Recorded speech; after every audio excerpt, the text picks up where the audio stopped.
ముఖ్యమంత్రి గారి దగ్గర టైం తీసుకొని టైం తీసుకొని మీటింగ్ పెట్టడం చాలా సంతోషం.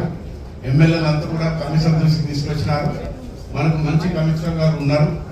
మరి దానికి తోడుగా ఆఫీసర్లు అంతా కూడా ఈ రోజంతా కూడా ఎమ్మెల్యేలు చెప్పింది, ప్రజాప్రతినిధులు మా నాయకులు చెప్పిందంతా కూడా విన్నారు. మరి రామ్కి విషయం కూడా నేను మంత్రి ఉన్నప్పుడు కూడా అక్కడికి పోవడం జరిగింది, చూడడం జరిగింది.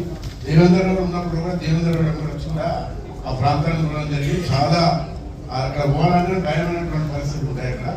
మరి రేపు ఎక్కడ టైం తీసుకొని పోవాలంటున్నారు అందరూ కూడా. అలారెడ్డి ఎమ్మెల్యే కానీ కమిషనర్ గారు టైం తీసుకొని ఎంపీ గారు కూడా వస్తారు, మేమందరూ వస్తారు, మా నాయకులు వస్తారు. అక్కడ సమస్యలు మీరందరూ పరిష్కారం చేయాలి.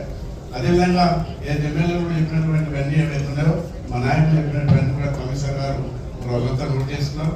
తప్పకుండా ఈ మల్కాజ్గిరి ఉన్నటువంటి ప్రాంతం ఉన్నటువంటి పార్లమెంట్ పరిధిలో ఎమ్మెల్యేలు చెప్పింది, నాయకులు చెప్పింది అన్ని కూడా ముఖ్యమంత్రి గారు అంటే ఎమ్మెల్యే కూడా చెప్పినారు. అపోజిషన్ ఎమ్మెల్యే ఉప ఎమ్మెల్యే చెప్పినారు, మాకు చాలా చెరువులు ఇచ్చారు, కోట్లాది రూపాయలు ఇచ్చారు, ధన్యవాదాలు అని చెప్పి.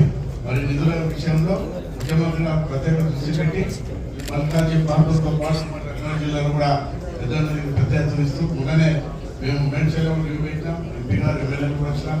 రేపు రంగారెడ్డి జిల్లాలో కూడా ఉన్నారు. మరి ప్రజలకు ఎలాంటి ఇబ్బంది కాకుండా ప్రభుత్వం పనిచేస్తుంది కాబట్టి తప్పకుండా అధికారులు దాన్ని తీసుకుని ముఖ్యంగా నీటి విషయంలో మరి ఎమ్మెల్యేలంతా కూడా చెప్పినారు.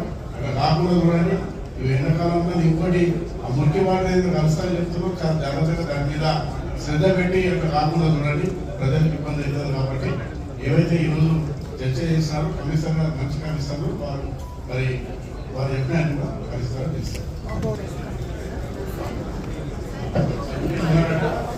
రాగానే టైం పెడతామంటున్నారు. ఎంపీ గారు రాగానే ఎంపీ గారు వస్తే టైం తీసుకొని బడ్జెట్ ఎంపీ గారు